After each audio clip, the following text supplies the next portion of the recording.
संपूर्ण सृष्टीची निर्मिती ज्याच्यापासून झालेली आहे ते तत्व, ते महत्त्व, ते महद्भूत अविनाश आहे, सत्य आहे। प्रत्येक तत्वाला, प्रत्येक भूताला सामर्थ्य देण्याचं कार्य ते करते। पृथ्वी, आप, तेज, वायू आणि आकाश पंचभूत जरी कार्य करताना दिसत असतील तरी सुद्धा त्या पंचही भूतांना, पाचही भूतांना कार्य करण्यासाठी सामर्थ्य तो भगवंत देत असतो, तो पांडुरंग परमात्मा देत असतो। चारही खाणीचा जर विचार केला आपण, श्वेदज, अंडज, जरज आणि उद्भिज या चारही खाणीमध्ये जे काही 84 लक्ष जीवयोनी आहेत, त्या 84 लक्ष जीवयोनी जे कार्य करताना दिसतात ते कार्य करण्यासाठी तेच ब्रह्म सामर्थ्य देत असते। त्याच ब्रह्माच्या आधारे या 84 लक्ष योनी कार्य करत असतात। तुमची आमची जी तत्व आहेत, डोळ्यातून पाहण्याचं काम करतोय, कानातून ऐकण्याचं काम करतोय, तोंडातून बोलण्याचं काम करतोय, नखापासून केसापर्यंत जे जे काही कार्य आपण करतोय, प्रत्येक कार्य त्या भगवंताच्या सामर्थ्याने होत असतंय। चाले हे शरीर कुणाचे सत्य, कोण बोलविते हरिविना। किती सामर्थ्य आहे त्याच्याकडे, या सामर्थ्याची ओळख करून देत असताना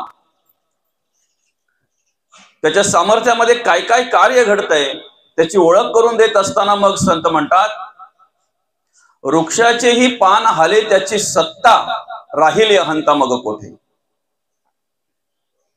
वृक्षाचं पान सुद्धा जर त्या भगवंताच्या सत्तेने हलत असेल तर आम्ही मान्य केलं पाहिजे, या सृष्टीतलं प्रत्येक कार्य करण्यासाठी त्याच देवाचं सामर्थ्य आहे, त्याच पांडुरंग परमात्म्याचं सामर्थ्य आहे, त्या भगवंताचं सामर्थ्य आहे, मान्य केलं पाहिजे आम्ही।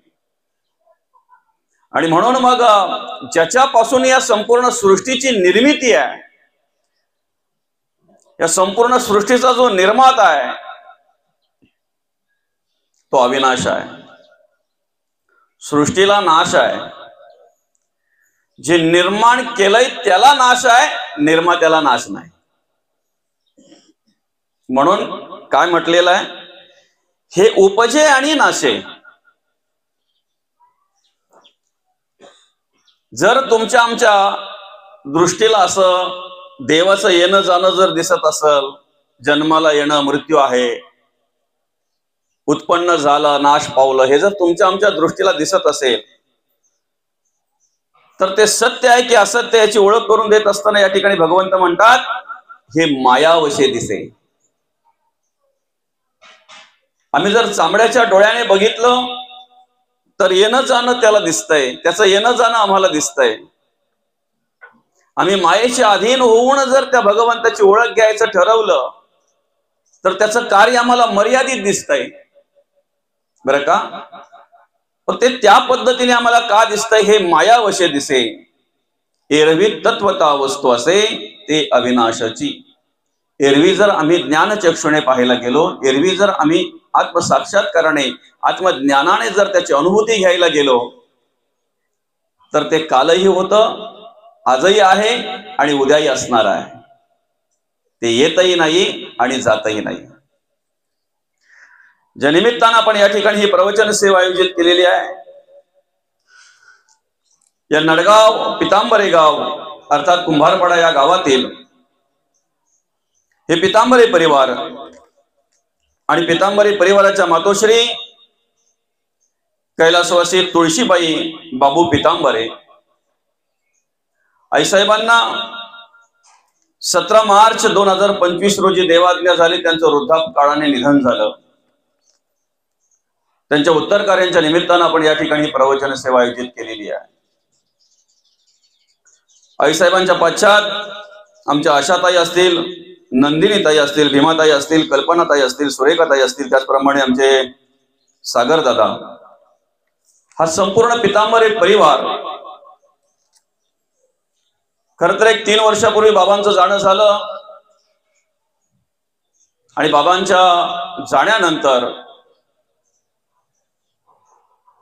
किती काही झालं तरी ज्या वेळेला दोन्ही उभयतांपैकी एखादा जातोय त्यावेळेला राहिलेल्या माणसाला मग स्त्री असेल किंवा पुरुष असेल, ते दुःख परत परत सत्वत असतंय, परत परत ते दुःख प्राप्त होत असतंय आपला जोडीदार गेल्याचं. आणि अशा प्रकारे 3 वर्षापूर्वी बाबांचं जाणं झालं. या ठिकाणी 2-3 वर्ष त्यानंतर कार्य करत असतानाच आईसाहेबांचं वृद्धापकाळाने 17 मार्च 2025 रोजी निधन झालं आणि त्यांच्या उत्तर कार्यांच्या निमित्ताने या ठिकाणी आपण ही प्रवचन सेवा आयोजित केलेली आहे. खऱ्या अर्थानं या ठिकाणी ओळख करून देत असताना भगवंत म्हणतात, ज्याच्यापासून या संपूर्ण सृष्टीची निर्मिती झालेली आहे ते तत्व कसं आहे, ते महत तत्व कसं आहे, ते महत्भूत कसं आहे. आमचा जन्म झाल्यापासून जन्मताच आम्हाला हात लागले लोकांचे, वारा लागला वेगळ्या प्रकारचा,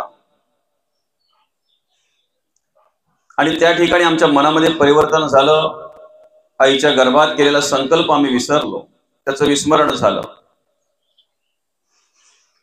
हळूहळू हळूहळू ज्याप्रमाणे आमची पुढे वाढत गेली, आम्ही देहाने वाढत गेलो, आम्ही वयाने वाढत गेलो, वयाने मोठं झालो. पण जसं जसं मोठं झालो तसं तसं माईच्या अधीन झालो, भ्रमाच्या अधीन झालो, अज्ञानाच्या अधीन झालो, अंधश्रद्धेच्या अधीन झालो. त्याला कारण काय? हातचा जर चुकला तर आयुष्यभर जरी गणित सोडवलं तरी गणिताचं उत्तर कधी बरोबर येत नाही. तसं आम्ही हातचा चुकलो, हातचा सोडला, आणि म्हणून आमच्या आयुष्याचं गणित दिवसेंदिवस चुकतच गेलं. किती जरी आम्ही बरोबर करण्याचा प्रयत्न केला तरी हातचा विसरल्यामुळे आयुष्याचं गणित कधीही बरोबर झालं नाही, होत नाही. जोपर्यंत हातचा सापडत नाही, मिळत नाही तोपर्यंत. देहाचं जर पाहायला गेलं तर मातेच्या श्रोणीत पित्याच्या रेत संपर्क झाला जननी गर्भात. अत्यंत दोष ज्या विटाळा त्या विटाळाचा पुतळा. मडकं निर्माण होण्याच्या आधी मातीच आहे बरं का. मडकं निर्माण होण्याच्या आधी माती आहे. मडकं निर्माण झालं, मडकं तयार झालं, मडकं वापरण्यात आलं, काही कालांतराने ते फुटलं, परत मातीच आहे. आम्ही आमच्या मायेच्या अधीन, मायेचा आधार घेऊन जर बघितलं तर ते मडकं दिसतंय, अन्यथा मडकं असताना पण ती मातीच आहे. आधीही माती आहे, मध्येही माती आहे आणि अंतीही माती आहे. फरक नाही. एखाद्या माणसाने ड्रेस बदलला म्हणजे माणूस बदलत नाही. सफेद कपडे घातले म्हणजे तो वेगळा आहे, आणि लाल कपडे घातले म्हणून वेगळा आहे, निळे कपडे घातले म्हणून वेगळा आहे, काळे कपडे घातले म्हणून वेगळा आहे. नाही, ड्रेस बदलला माणूस तोच आहे. देह जरी बदलला असेल, योनी जरी बदलली असेल तरी देव तोच आहे. देव कधी बदलत नाही, परब्रह्म कधी बदलत नाही, ब्रह्मतत्व कधी बदलत नाही. जीवात्मा तोच आहे. त्याची ओळख करून देत असताना या दुसऱ्याच अध्यायामध्ये मौली आपल्याला मार्गदर्शन करतात. ऐके शरीर तरी एक, परी वैसा भेद अनेक. काय म्हटलेलं आहे? ऐके शरीर तरी एक, परी वैसा भेद अनेक. शरीर एकच असतंय, पण 100 वर्षाच्या आयुष्यामध्ये त्याला 3 अवस्था दिलेल्या असतात: लहानपण, तरुणपण आणि वृद्धपण. लहानपणातून तरुणपणात गेला म्हणजे देह बदलत नाही, अवस्था बदलली. तरुणपणातून वृद्धपण प्राप्त झालं, वृद्धावस्था प्राप्त झाली, देह बदलला नाही, अवस्था बदलली. तसं देव कधीही बदलत नाही, ब्रह्म कधीही बदलत नाही. ते अविनाश आहे, ते अविनाश आहे. येणं जाणं देहाला आहे, म्हणून मांडलेला आहे, नाशिवंत देह जाणार सकळ, आयुष्य खातो काळ सावधान. देह जाईल जाईल याची काळ वा खाईल, बरं का. आणि म्हणून येवलीची मुक्ताई 1400 वर्ष तपश्चर्या करणाऱ्या चांगदेव महाराजांना उपदेश करते. 9 वर्षाची मुक्ताई आमची 1400 वर्ष तपश्चर्या करणाऱ्या चांगदेवाला उपदेश करते. उलट सुलट माघारा घरी फिरगुते काशी, भरला पूर मायेचा लोंढा वाहुडी या जासी. हे भव नदीचे पाणी रे गड्या मोठ ओढीते, भल्या भल्या पोहणारांचं उलथून पाडिते, भल्या भल्या पोहणारांचं उलथून पाडिते. येणं जाणं देहाला आहे. देह हे काळाचे, धन कुबेराचे, येथे मनुष्याचे काय आहे. मायेच्या अधीन झाल्यामुळे आम्हाला काय होतं माहितीये का, जे सत्य ते असत्य वाटतंय आणि जे असत्य ते सत्य वाटतंय. मायेच्या अधीन झाल्यामुळे आमचा देह सत्य आहे की असत्य आहे, चिरकाल टिकणार आहे की नाशिवंत आहे, जाणार आहे आम्हाला माहिती आहे. एकदा भगवंतानी साथ सोडली, एकदा काय अंतरात्मा निघून गेला की देहाची माती होणार आहे, राख होणार आहे, असत्य आहे, जाणार आहे. पण तरी सुद्धा त्याच्या विश्वासावर, त्याच्या भरवशावर आम्ही काय काय करतोय बघा. कसं जगतोय आम्ही, कसं वागतोय आम्ही. देह जाणार आहे, नाशिवंत आहे आम्हाला माहिती असताना सुद्धा त्या देहाच्या बळावर आम्ही कार्य करत असतो. कधीतरी जगत वगत असताना माणूस बोलतो पण लात मारीन तिथं पाणी काढीन, पण ती लात मारायला सामर्थ्य कोणाचं आहे. जोपर्यंत अंतरात्मा आहे तोपर्यंत, तो अंतरात्मा निघून गेल्यानंतर आपला पाय आपल्याला उचलत नाही. उचलतोय.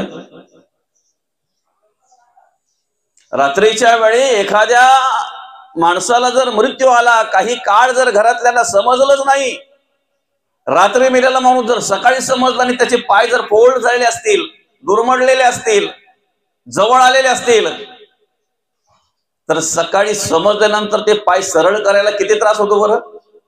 होतो ना. मीठ पाणी वगैरे लावून त्याला काय मॉलिश करून मग करायला लागतंय ना. ते पाय सरळ करण्याचं सामर्थ्य सुद्धा आमच्यामध्ये नसतंय. ज्या संपत्तीच्या बळावर आम्ही कार्य करतोय, ज्या संपत्तीच्या जोरावर बळावर आम्ही अभिमानाने कार्य करत असतोय, ती संपत्ती आम्हाला कुठपर्यंत साथ देणार आहे, कुठपर्यंत साथ देणार आहे ती संपत्ती. राजा असता मृत्यू आला, 1,00,000 कोटी कबूल झाला तरी सोडेना तयाला मृत्यू काही. जगद्गुरु तुकोबा तर म्हणतात, सोयरे धायरे दिल्या घेतल्याचे, अंत हे काडीचे कोणी नाही. तुमच्याकडे जोपर्यंत आहे तोपर्यंत, अर्थात आपण म्हणतो ना गुळ आहे तोपर्यंत मुंगे येतात, गुळ संपलं की मुंगे येत नाहीत. आमचं प्रेम आहे, आमचा जीव आहे, आमचा जिव्हाळा आहे, जोपर्यंत आमच्या मनासारखं सगळं काही होतंय तोपर्यंत, आमच्या इच्छा अपेक्षा पूर्ण होतात तोपर्यंत, जोपर्यंत आम्हाला काहीतरी मिळतंय तोपर्यंत आमचं प्रेम त्या ठिकाणी पाहायला मिळतंय. जनाचा लालची स्वभाव, लालची स्वभावाने स्वार्थासाठी मनुष्य कार्य करत असतोय. आणि म्हणून एक विचार केला पाहिजे की ती सुद्धा आम्हाला कुठपर्यंत साथ देणार आहे. धन दौलत संपत्ती पैसा अडका सगळ्या गोष्टी, आमचं घर, ज्या घराच्या बळावर आम्ही अभिमान धरून वावरतोय, एकदा काय अंतरात्मा निघून गेला, घरातलेच म्हणतात खूप उशीर झाला, रात्री झालंय ना, जास्त वेळ पण नाही, बरं घरातलेच म्हणतात आता काढा याला घराच्या बाहेर, म्हणून म्हटलेलं आहे ते.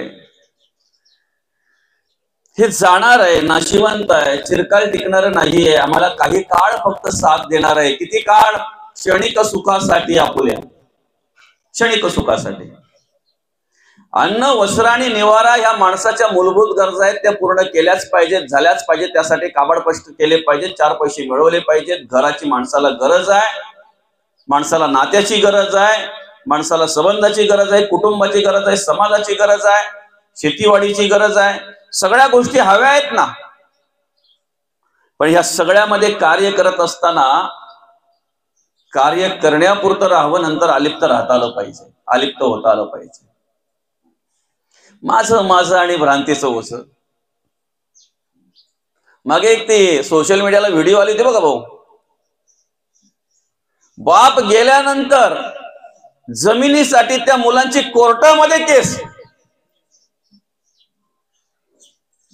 आणि पोरींनी एकमेकीच्या झिंज्या धरलेल्या त्या कोर्टाच्या बाहेर. लोक मजा पाहत आहेत. किती बापाला आनंद वाटत असेल ना, बापाला किती आनंद वाटत असेल ना.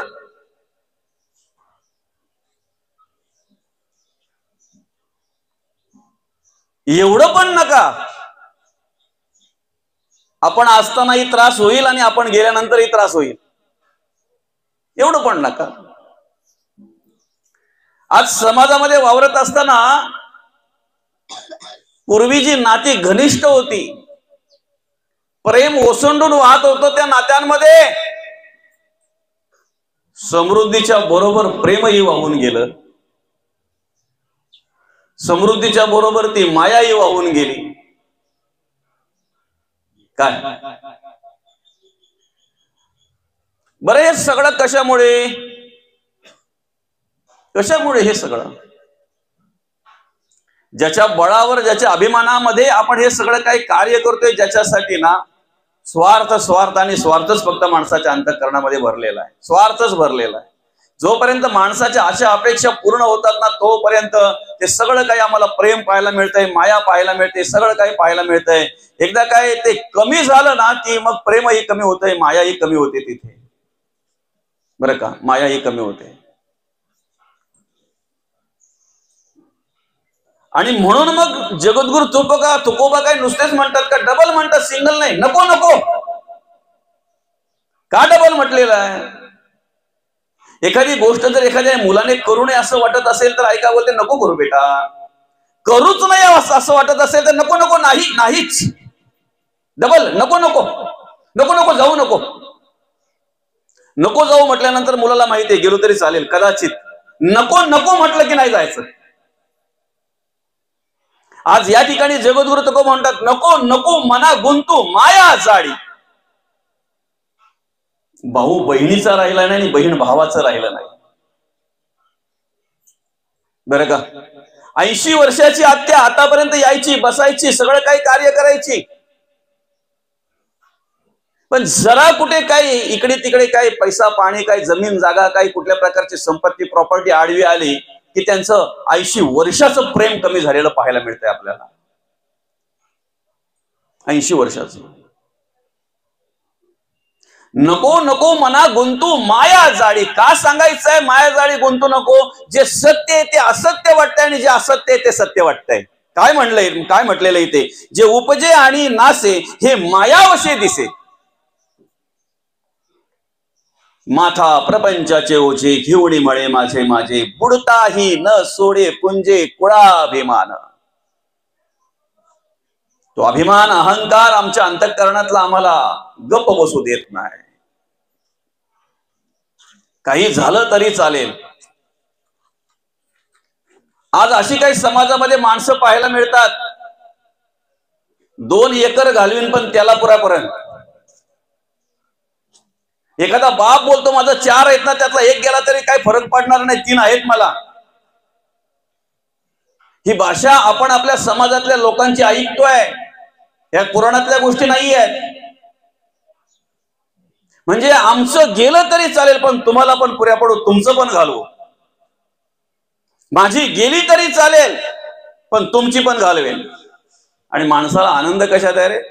कशात आनंद आहे आज माणसाला? या मायेच्या जाळामध्ये मनुष्य अडकला ना. माया कशाला म्हणतात माहितीये का? जे दिसतंय तसं नसतंय तिला माया म्हणतात. जसं दिसतंय तसं नसतंय तिलाच माया म्हणतात ना.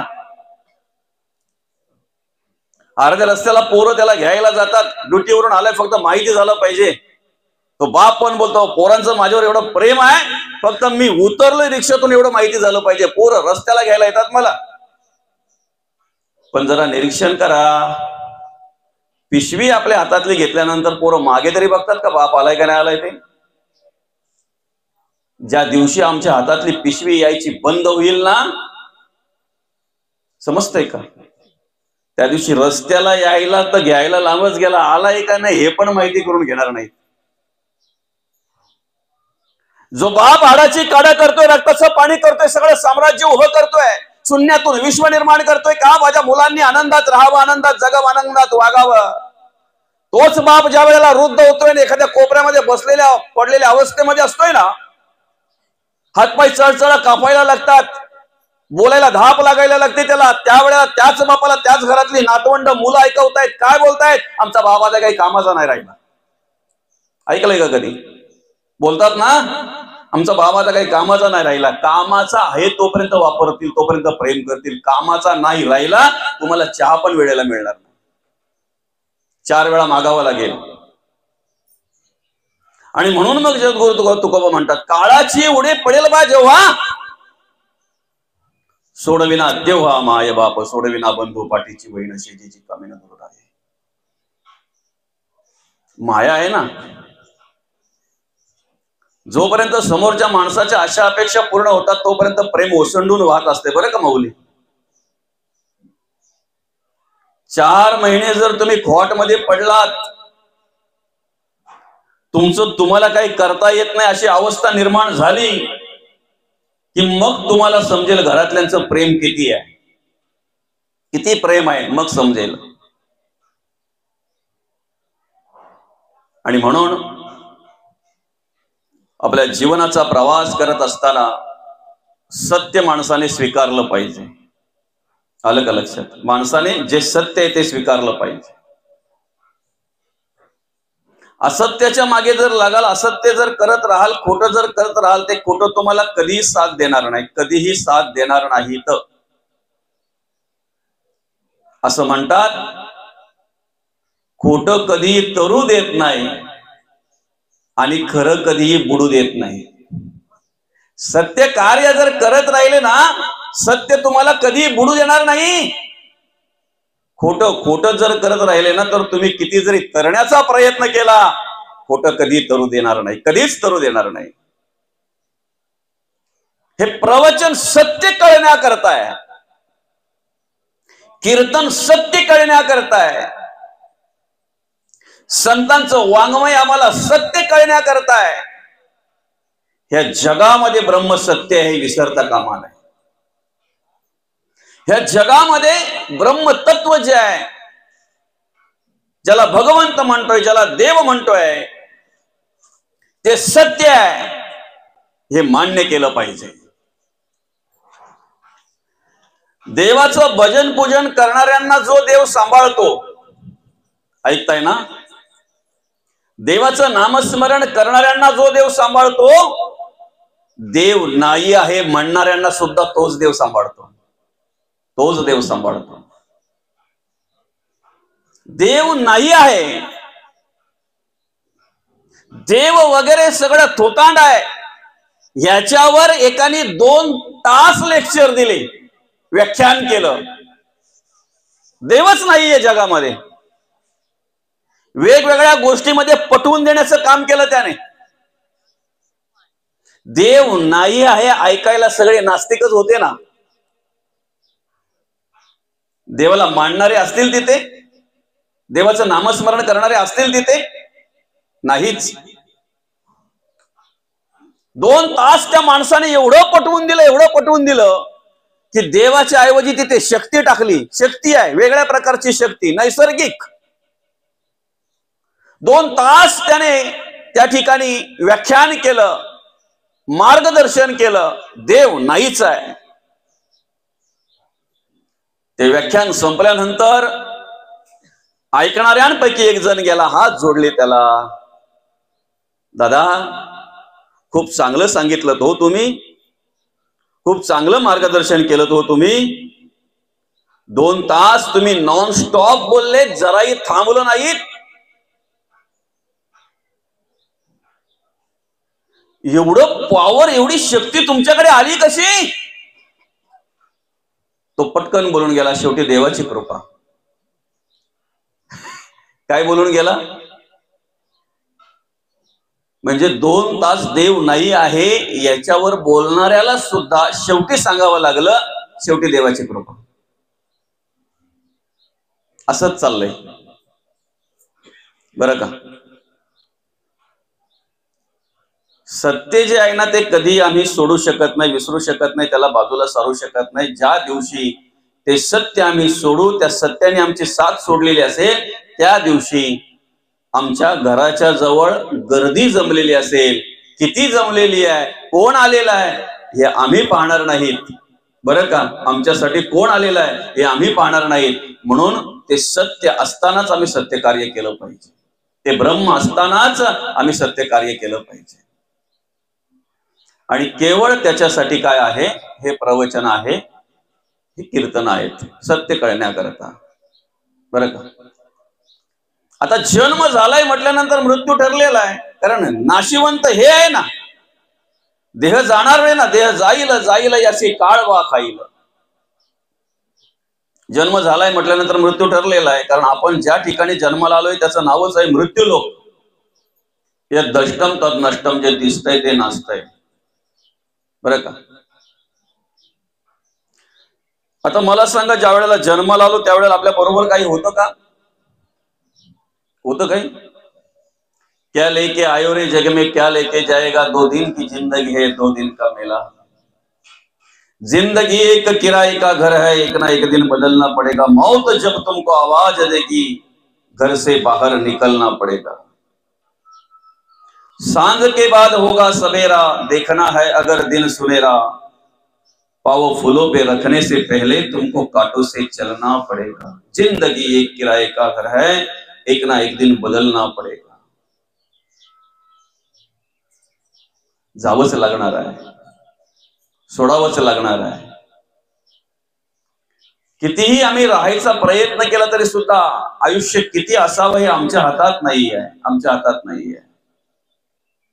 जन्म झालेला आहे, मृत्यू ठरलेला आहे. येताना काही घेऊन आलेलो नाही, जाताना काय घेऊन जाणार आहेत आपण? काय जाणार आहेत घेऊन? काहीच नाही, काहीही नाही. आम्ही येतानाही काही घेऊन आलेलो नाहीत, जातानाही काही घेऊन गेलेलो जाणार नाहीत. जन्म झालेला आहे, मृत्यू ठरलेला आहे. जन्म आणि मृत्यू याच्या मधल्या काळाला म्हणतात आयुष्य. जन्म कुठे व्हावा हे आमच्या हातात नव्हतं, होतं. मृत्यू कधी यावा, कुठे यावा, कसा यावा हेही आमच्या हातात नाहीये, आहे का? नाही. जन्म आणि मृत्यू याच्या मधल्या काळाला म्हणतात आयुष्य. ऐकताय ना? जन्म कुठे व्हावा, कसा व्हावा हे आमच्या हातात नव्हतं. मृत्यू कुठे यावा, कसा यावा, कधी यावा हे आमच्या हातात नाही आहे. मधलं आहे आयुष्य. आयुष्य किती असावं हे आमच्या हातात नाही आहे. ऐकताय ना? आयुष्य किती असावं हे आमच्या हातात नाही आहे, पण आयुष्य कसं असावं हे मात्र आमच्या हातात आहे. आयुष्य कसं असावं हे आमच्या हातात आहे. कसं असावं आयुष्य? जनाबाई सारखं असावं आयुष्य, जगद्गुरु तुकोबांसारखं असावं आयुष्य. जन्माचा सोहळा नाही करता आला रे आम्हाला, आम्ही रडत आलो. पण मृत्यूचा सोहळा करण्याचं काम आम्ही केलं पाहिजे. मृत्यूचा सोहळा झाला पाहिजे. आणि त्यासाठी आम्ही आयुष्यावर आमचं लक्ष केंद्रित केलं पाहिजे. या आयुष्यामध्ये आम्हाला काय करायचं आहे, आयुष्यामध्ये आम्हाला काय करायचं हे लक्ष केंद्रित केलं पाहिजे. क्षुधा, तृषा, आलस्य, निद्रा आणि मैथुन हे 5 भाग आम्हाला आहेत. आम्हाला भूक लागते, आम्हाला तहान लागते, आम्हाला आळस आहे, आम्हाला निद्रा आहे, आम्ही उत्पत्ती करतोय. पण त्याच्याही पलीकडे जर विचार केला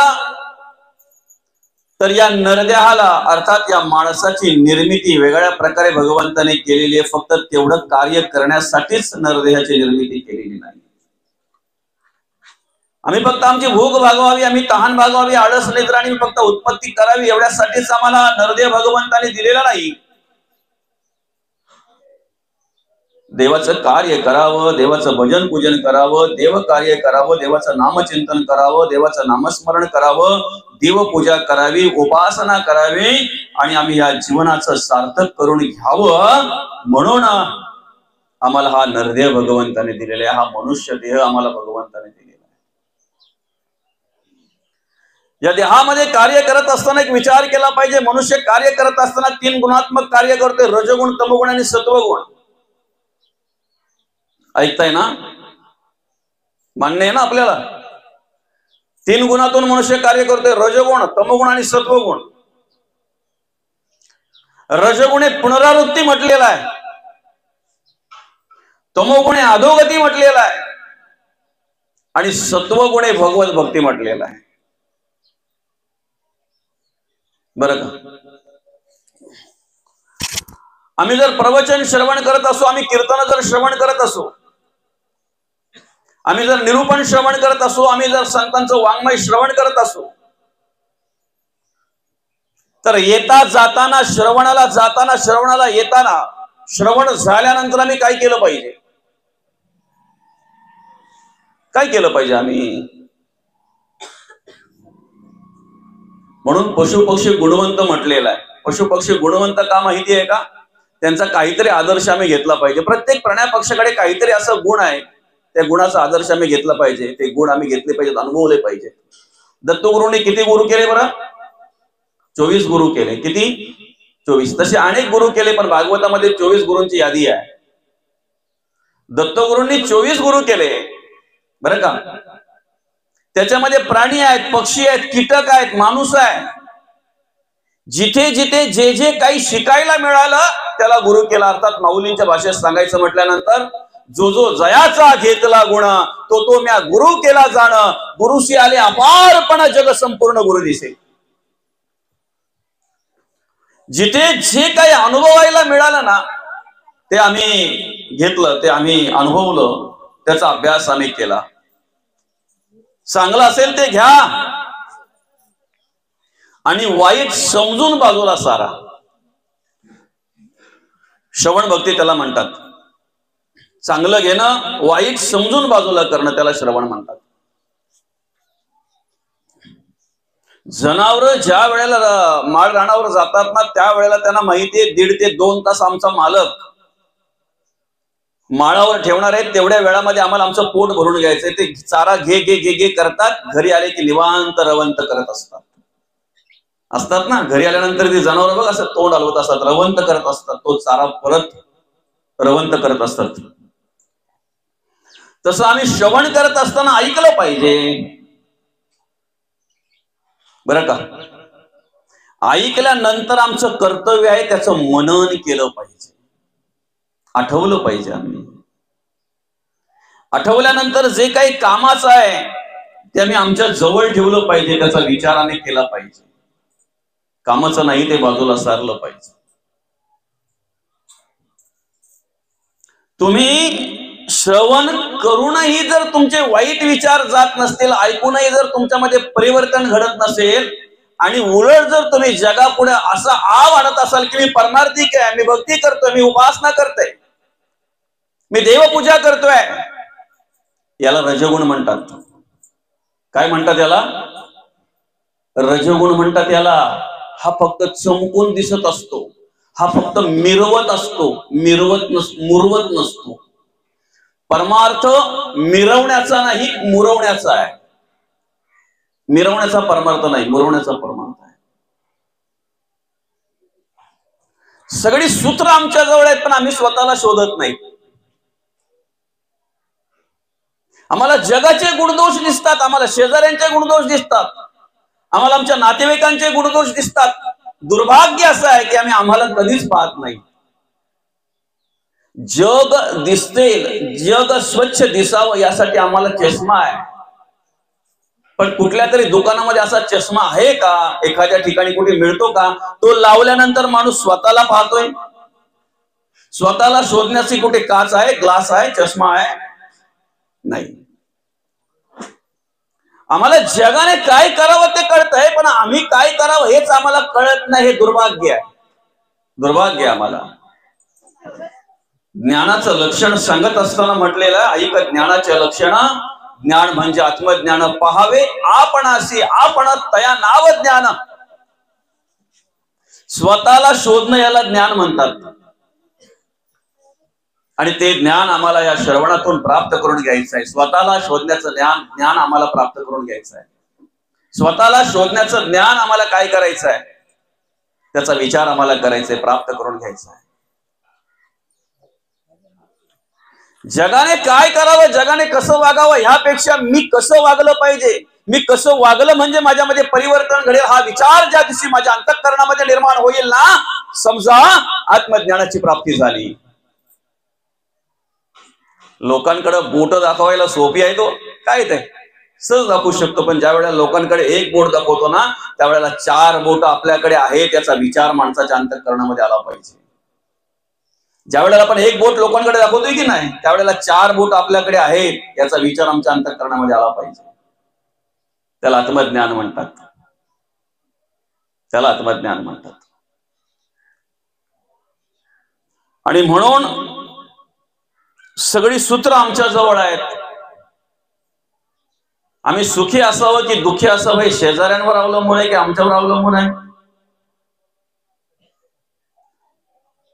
आम्ही जर दुसऱ्याला दुःख दिलं तर आम्ही सुखाची अपेक्षा करून चालेल का? पेरले ते उगवते, बरोबर आहे की नाही? पेरले ते उगवते, जे पेरू तेच मिळतंय ना, बरोबर आहे की नाही? पेरू तेच मिळतंय की नाही? तुम्ही हरभरा पेरला असेल तर वालाची अपेक्षा करून चालेल? वाल पेरला असेल तर मुगांची अपेक्षा करून चालेल काय? एक पायली जर पेरलं तर आम्ही पोता घेऊन जातो घेऊन यायला, खरंय की खोटं आहे? आम्ही जे पेरतोय ना त्यापेक्षा कित्येक पट आम्हाला मिळावं ही अपेक्षा आम्ही करत असतो. कर्माचंही तसंच आहे. जे आम्ही जगाला देतोय ना, जग आम्हाला दुप्पट देत असतो, काही पटीने देत असतंय. जे आम्ही जगाला देतोय ना, कित्येक पटीने आम्हाला ते मिळत असतंय. आम्ही जर जगाला सुख दिलं, सुखाचा विचार जर आम्ही जगाच्या केला ना, भगवंत आम्हाला तिथून कित्येक पट सुख प्राप्त करून देत असतात. पण जगाला जर आम्ही दुःख दिलं, समोरच्याला जर आम्ही दुःख दिलं, तर आम्ही सुखाची अपेक्षा करून चालणार नाही, नाही चालणार. जगण्याची वागण्याची सूत्र आमच्या जवळ आहेत पण आम्हाला कळत नाही, हे दुर्भाग्य आहे, दुर्भाग्य आहे. जगद्गुरु तुकोबांनी काय कार्य केलं? तुमचा आमचा सुखाचा विचार केला, समाजाचा विचार केला, समाज सुधारण्याचा विचार केला, समाजामध्ये प्रबोधन करण्याचं कार्य केलं. ज्या चुकीच्या रूढी आहेत, जी चुकीची पद्धत आहे, खोडून काढली जगद्गुरु तुकोबांनी. अज्ञान नष्ट करून टाकलं, अंधश्रद्धा नष्ट करून टाकली. गाथा वाचा, गाथेतला एक एक अभंग वाचा. गाथा आणि गाथेतला एक एक अभंग म्हणजे जगद्गुरु तुकोबांचं चरित्र आहे. जो अनुभव आला ते लिहून काढलं, जी प्रचिती आली चांगला का वाईट लिहून काढलं त्यांनी. जगाने जे दिलं ते लिहिलं, जगाकडून जे मिळालं ते लिहिलं, जी प्रचिती आली ती, जो आत्मसाक्षात्कार आला तो त्या ठिकाणी लिहून काढला त्यांनी. अभंगाची रचना झाली. म्हणून गाथा म्हणजे जगद्गुरु तुकोबांचं चरित्र आहे. जनाबाई असेल, बहिणाबाई असेल, कान्होपात्रा असेल, मुक्ताबाई असेल, स्वार्थ नाही, जगाच्या कल्याणा संताच्या विभूती. देह कष्टविती परोपकारे, देह कष्टविती परोपकारे.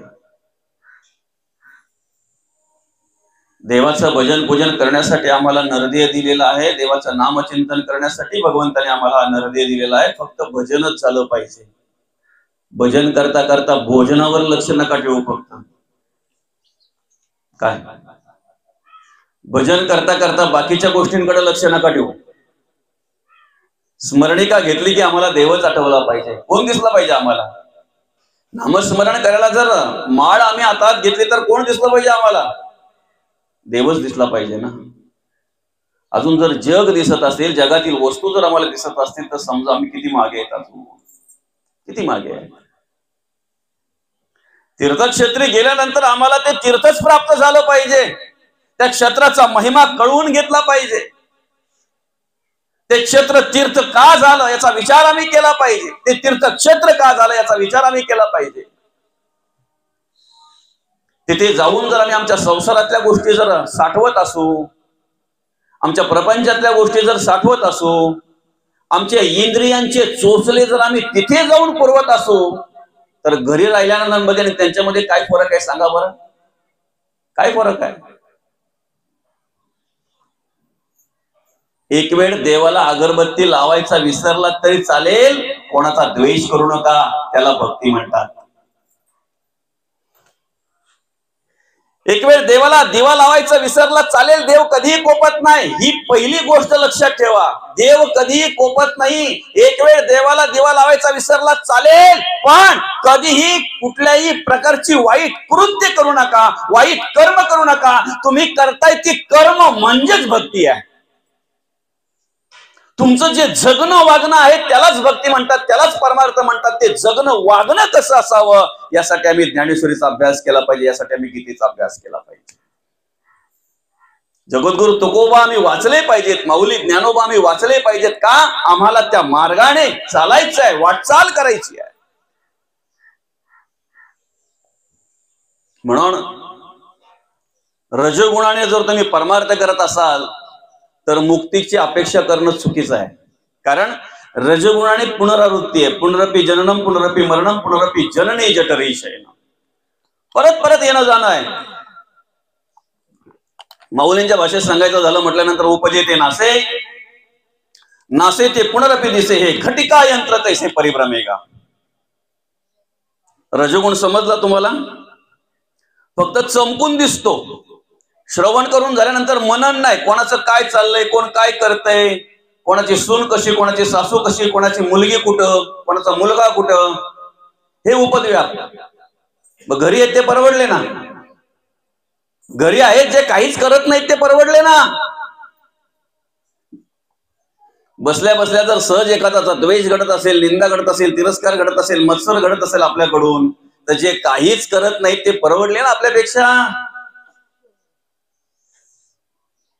दुसरा विषय रजगुणाचा असा आहे, दुसऱ्याला दुःख देऊन जर तुम्ही सुखाची अपेक्षा करत असाल तर हे तुमचं चुकीचं आहे.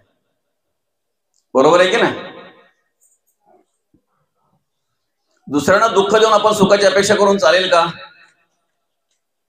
चालेल? आमच्यावर काय विचार आहेत किंवा काय विचारामध्ये ग्रासलोय आम्ही, आमच्या मनामध्ये काय विचार आहेत ना हे आम्हालाच कळत नाहीत. आम्ही जगतोय काय, वागतोय काय हे आम्हालाच कळत नाही. आम्ही कसं करतोय, काय काय कार्य करतोय आम्हालाच कळत नाही. काही वेळेला एवढे भ्रमात आहोत आम्ही, एवढे भ्रमात आहोत. बरं का? परमार्थ करत असताना, भक्ती करत असताना, ग्रंथ हातात घेत असताना माणसाने किती शुद्ध असावं. बरोबर आहे की नाही? नुसतं मंदिरात जायचं असेल, मंदिरात बिना आंघोळीचा जातो का आपण? जातो का? मंदिरात बिना आंघोळीचा जातो मावशी आपण? नाही ना? कधीतरी जायची वेळ तर होते, नाही बाई अजून आंघोळ नाही झाली, नाही दादा अजून आंघोळ नाही झाली. देहाच्या स्वच्छतेचा जसा विचार करता येईल ना तसा मनाच्या स्वच्छतेचा विचार करा. ज्या दिवशी आम्ही अंतःकरणाच्या स्वच्छतेचा विचार करू, मनाच्या स्वच्छतेचा विचार करू, त्या दिवशी खऱ्या अर्थाने आम्ही केलेला नमस्कार देवाला पोचल्याशिवाय राहणार नाही. ज्या हाताने देवपूजा करायची ते हात स्वच्छ असावेत हे ज्ञान आम्हाला आहे.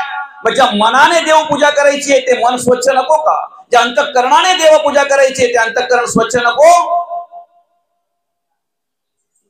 पोटामध्ये काहीही टाकताना ग्रंथ हातात घेता,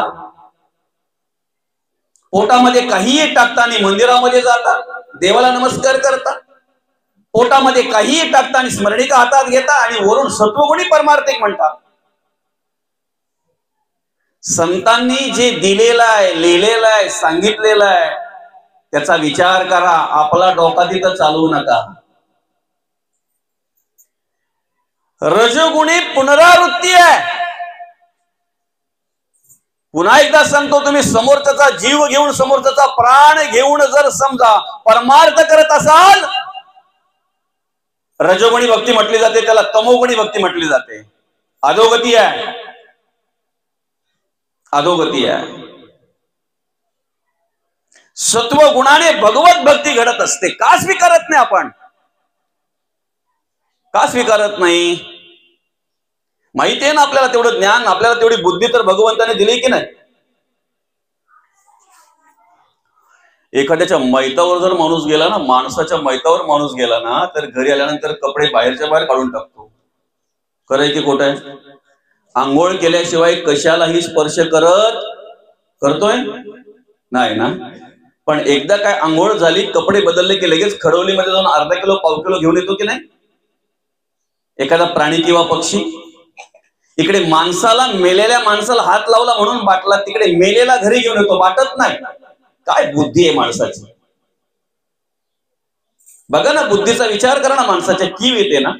मेलेल्या माणसाला खांदा द्यायचं पुण्य समजतोय. अरे एक वेळ मेलेल्या माणसाला खांदा द्यायचं नाही लावलं तरी चालेल, पण जिवंत माणसाला आधार द्या, त्यालाही समाधान वाटेल आणि तुम्हालाही समाधान वाटेल.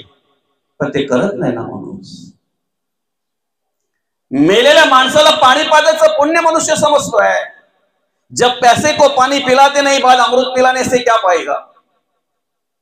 तहानलेल्याची जर तहान जाणत नसाल, भुकेल्याची जर भूक जाणत नसाल, जिवंतपणे जर माणसाचा मत्सर करत असाल, तिरस्कार करत असाल, काय माणसाची बुद्धी आहे! बघा ना, ज्याने आयुष्यभर त्रास दिला, आयुष्यभर तंगड्या खेचण्याचं काम केलं, विरोध विरोध विरोध विरोध आणि फक्त विरोधच केला, असा माणूसही त्याच्या मैतावर स्मशानात गेल्यानंतर त्या स्मशानात असलेल्या माणसाला सांगतोय, अख्ख्या गावात जर चांगला माणूस असेल तर हाच. म्हणजे आम्हाला आमच्या विरोधकांनी सुद्धा चांगलं बोलावं म्हणून या ठिकाणी मरावं लागतंय. मेल्यानंतर विरोधकही आम्हाला चांगले बोलतात, म्हणून याला कलियुग म्हणतात. म्हणून याला कलियुग म्हणतात. असताना आधार द्या, मत्सर करू नका, तिरस्कार करू नका. आपल्याला स्वतःला शोधा, मी काय करतोय? पाप गोळा करतोय की पुण्य गोळा करतोय? ऐका, तमोगुणाने अधोगती आहे, रजोगुणाने पुनरावृत्ती आहे, सत्व गुणाने भगवत भक्ती आहे. सत्व गुणाला सुरुवात आपण कुठल्या जागेवर बसतो इथून होत असते. त्या जागेचे गुणदोष चांगले का वाईट आपल्या अंतःकरणामध्ये निर्माण होत असतात. सांगा ना, मंदिरात गेल्यानंतर माणसाच्या मनामध्ये परिवर्तन होतंय की नाही? होतंय ना. तीर्थक्षेत्राला गेल्यानंतर माणसाचे विचार काय असतात? मनुष्य कशा प्रकारे विचार करतोय तीर्थक्षेत्राला गेल्यानंतर? पवित्र जागा आहे ती, तीर्थ आहे ते. त्या पुण्यपावन पवित्र भूमीचा स्पर्श झाल्यानंतर माणसाचे विचार बदलले जातात. सत्व गुणाला सुरुवात तुम्ही कुठे बसताय तिथून होत असते. म्हणून नाक्यावर बसल्यानंतर नाक्यासारखेच विचार येतात.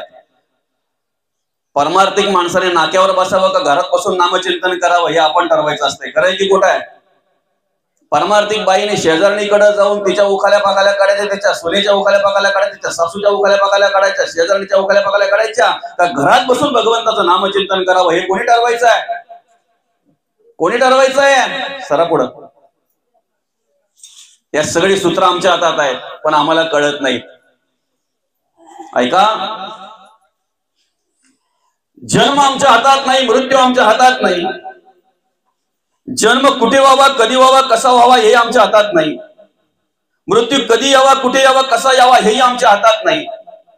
मधलं जे राहिलेलं आयुष्य आहे ते आमच्या हातात आहे. कसं जगावं, कसं वागावं हे आम्हाला कळलं पाहिजे. म्हणून आयुष्यामध्ये कर्म करत असताना आमचा फोकस पाहिजे. अर्थात आम्ही लक्ष केंद्रित केलं पाहिजे. कुठे? सत्वगुणाकडे. पहिली गोष्ट म्हणजे सत्वगुण, आम्ही कुठे बसतोय, कुठल्या जागेवर, त्याच्यावर अवलंबून असतोय आमचा सत्वगुण. दुसरी, आम्ही कोणाच्या जोडीला बसतो याच्यावर अवलंबून आहे आमचा सत्वगुण. सज्जन को सज्जन मिला तो हो गया दो दो बात, और गधे को गधा मिला खा गया दो दो बल्लात.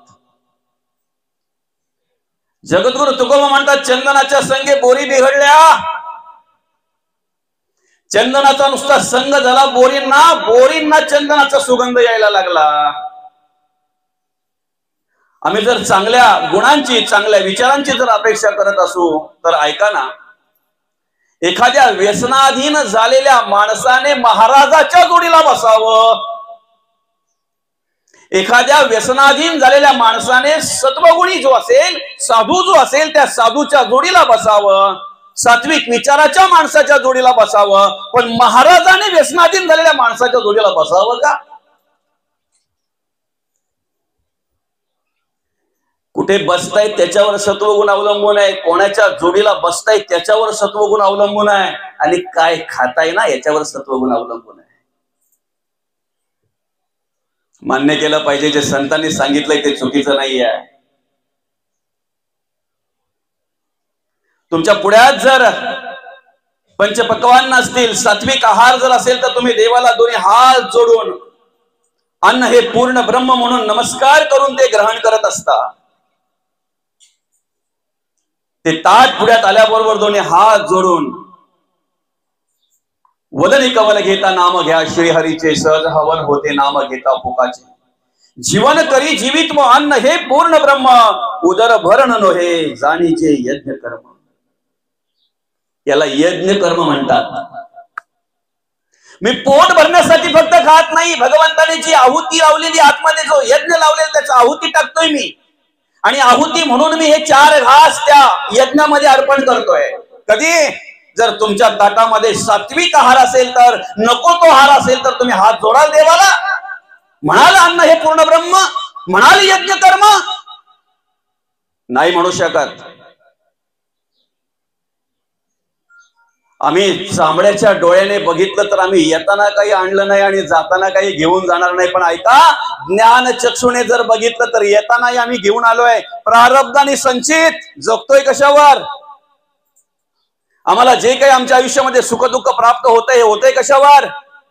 प्रारब्ध आणि संचित हे आम्ही बरोबर घेऊन आलेलो असतो. कार्य करत असताना, आयुष्य कर्म करत असताना क्रियमान कर्म करत असतो. ऐका, माणसाच्या आयुष्यामध्ये जे जे काही प्राप्त होतंय त्याला कारण असते 3: प्रारब्ध, संचित आणि क्रियमान कर्म. हे सगळं करत असताना, आयुष्य जगत असताना मनुष्य 2 प्रकारच्या पैकी एक प्रकारचा गाठोडा जवळ करत असतो. एक म्हणजे पापाचा किंवा एक म्हणजे पुण्याचा. कर्म करण्याची पद्धत माणसाची वेगवेगळी आहे ना, बरोबर आहे की नाही? काहींकडे लोभ असतो,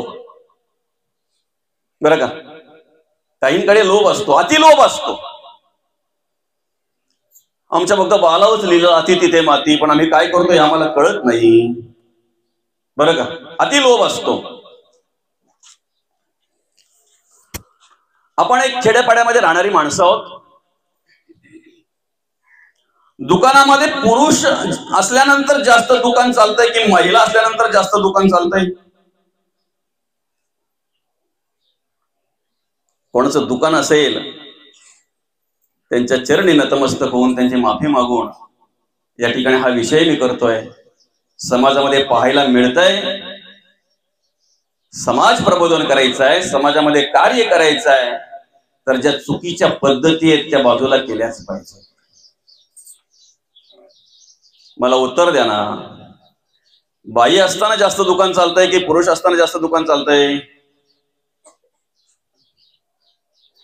ज्या वेळेला आम्ही दूध घ्यायला जातो त्यावेळेला पुरुष जर असेल ना तर अर्धा लिटर जर मागितला तर अर्धा लिटरचा माप पूर्ण टाकून वरती थोडंसं भरेल आणि मग टाकेल. त्याला प्रेम म्हणतात, जीव म्हणतात, जिव्हाळा म्हणतात. खरंय की खोटा? खरंय की खोटा? बाई जर असेल तर अर्धा लिटरचा माप पूर्ण भरते, पण वरती आणेपर्यंत थोडा डचमलते लगेच आणि मग ती बरोबर होते. खरंय की खोटा? खोटं वाटत असेल तर चला माझ्या जोडीला, मी दाखवतो. खरंय ना? तिला 250 ग्राम म्हणजे पाव किलो माहितच नाही, तिला 230 म्हणजे पाव किलो, 220 म्हणजे पाव किलो घ्यायचं, नमस्कार करायचा, चला बाबा, कशाला सांगत बसायचं? काय मापात पाप नको. तुम्ही जर खाली लोहचिंबक लावून जर वजन करत असाल काट्याच्या, कलियुगाचं महात्म्य वाचा तुम्ही. माऊली गरुड पुराणामध्ये त्याचा उल्लेख आहे, शिवपुराणामध्ये त्याचा उल्लेख आहे, गुरुचरित्रामध्ये त्याचा उल्लेख आहे, अनेक ग्रंथांमध्ये त्याचा उल्लेख केलेला आहे. कलियुगामध्ये मनुष्य कशा प्रकारे वागणार आहे. खोटं जास्त बोलेल, खरं कमी बोलेल. मापामध्ये पाप करणारच, त्याशिवाय त्याच्या मनाला समाधानच होणार नाही. 35 रुपये अर्धा लिटर जर असेल तर तुम्ही 40 रुपये घ्या, पण मापात पाप करू नका. दुधाचीच गोष्ट नाहीये. कोणी असेल दूध धंद्यावाला माफ करा मला बरं का. एखादी वस्तू देताना किती कापद आहे बघा. ते टाकू का नको, टाकू का नको, कुठं काटा उचलला नाही, उचलला का उचलला. आणि टाकण्याची पद्धत पण अशी, त्याला माहितीये जोरात झटका दिला का काटा एकदा थोडासा हल्ला का उचलला लगेच. हल्ला पाहिजे फक्त बस. कलियुग आहे. ऐका, कर्म करण्याची पद्धत अनेक प्रकारची आहे ना, बरोबर आहे की नाही.